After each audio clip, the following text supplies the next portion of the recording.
What are the implications of blockchain technology for our future? Are most blockchain use cases a solution looking for a problem? Or have we yet to realize what makes blockchain revolutionary? Hello, I'm Crypto Casey, and in this video, we are going to explore what blockchain is, why it benefits individuals like you and I over big corporations, and how it could change the world as we know it forever. This video was inspired by an interview I saw with PhD macroeconomist Natasha Shea. So be sure to check out her Twitter account and give her a follow for more amazing crypto content. Be sure to check out our sponsors, Efani, NordVPN, and Ledger. Protect your cell phone from SIM swapping attacks using Efani's secure mobile services. Protect your data, privacy, and crypto investments by using virtual private network services with NordVPN. And protect your long-term crypto holdings with cold storage hardware wallets provided by Ledger. Check them all out by using the links in the description area below.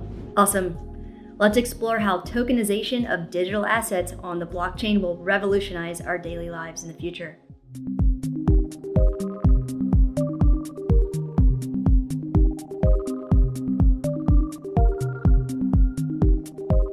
Let's start out by exploring a concept we are familiar with and then add a twist in order to understand how and why people will start adopting Web3 technology. We are all familiar with loyalty programs offered by airlines. In order to incentivize people to use their airline company over another one when traveling, they have rewards programs that allow customers to accumulate airline miles when they choose to fly with them over time to use at a later date. And how this is set up at a very basic level is we have an account with each individual airline that is linked to our name, email, address, etc. Each account is managed by each individual airline. We can't give our miles away to other people. We can't sell our miles for money. We can't trade our miles to use on a different airline. Basically, we individually have miles we can use or eventually lose. The airlines are in complete control over their respective loyalty programs. Simple enough, right?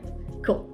Now for the twist. Let's imagine that instead, we are in complete control and have full ownership of each mile we accumulate.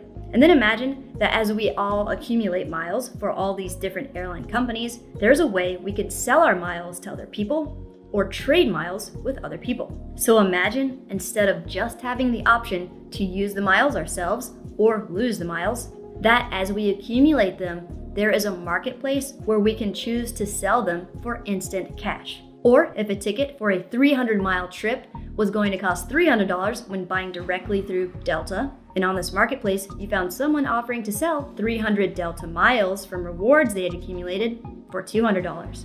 And you end up saving $100 on your trip. Interesting twist, right? Well, that is an example of how airline miles in the form of tokens on a blockchain could operate and benefit customers over businesses. And you may be asking yourself, why would an airline company do that? What's in it for them? Well, when designing these tokens, you can actually program them to be sophisticated contracts. So let's imagine that Delta issues rewards miles in the form of tokens on a blockchain. And each time a token is bought or sold on the secondary market, they programmed 5% of the sale to go back to Delta as a form of revenue. So now, instead of people just simply using or losing miles Delta gives them, now these rewards miles are a new source of income for Delta that they otherwise wouldn't have generated. Nice. So that is just one extremely simplified example of how adoption of digital assets like cryptocurrencies or tokens in Web3 at large could start being adopted by consumers in the real world. And just like when Google and Facebook first came out, certain businesses started experimenting with them and spending money on advertising on their platforms. The first few companies that took the risk received a lot of heavily undervalued attention. And once other businesses saw their success and started advertising on Facebook and Google as well, the market became saturated. Advertising prices soared. And now, advertising on Google and Facebook is something you pretty much have to do as a business to survive. And as a result, returns from advertising on the platforms have diminished for businesses. This is the exact same process that will happen with Web3. And as we have been seeing over the past several months, some companies have started experimenting, like Gucci, Dolce & Gabbana, Nike, Adidas, and Gary Vaynerchuk's companies like VeeFriends for his VCon event. Tokenization has occurred and will continue to occur with innovative companies taking the risk, exploring digital assets like NFTs as new growth mechanisms. And if these companies succeed, other companies will follow suit. Each company will try different approaches to tokenomics, like how they decide to distribute tokens, how the tokens integrate with their products and services, and all of these factors will ultimately determine how much value they bring to the market. And at the end of the day, here's the deal. For mass adoption of blockchain technology, like digital assets and NFTs to happen, we need to get people using the technology in their daily lives who are not interested in trading tokens, not interested in investing in speculative assets, and are not technologically savvy. How will this happen? Through the integration of this tokenization concept in Web 2 products and services, like we discussed in the tokenized airline loyalty program example. If you travel and fly a lot, would you rather have airline miles you can only use or lose, or airline miles you can either use, sell at any time, trade at any time, give as a gift to a friend or family member at any time, etc.? Yes, that answer is pretty obvious for the most part, and yes, it assumes that the user interface and crypto wallet challenges have been overcome, and solutions to these obstacles are inevitable and closer to fruition than you think. So, as investors in the space, the two most valuable things we can do is continue to increase our knowledge about the technology and foster patience, because we are still at an extremely primitive level when it comes to Web3 development. And because of that, the concept of tokenizing assets on a blockchain that can be bought and sold on secondary markets within a peer-to-peer infrastructure is very abstract. So, at the time of this video, we don't have many good real-life examples of this actual value underlying existing tokens. We have projects utilizing tokenization, however, we haven't achieved the mass majority of tokens being backed by or having actual value in the real world. Projects are creating tokens without the projects having any real user demand or value-added factor. So the most sustainable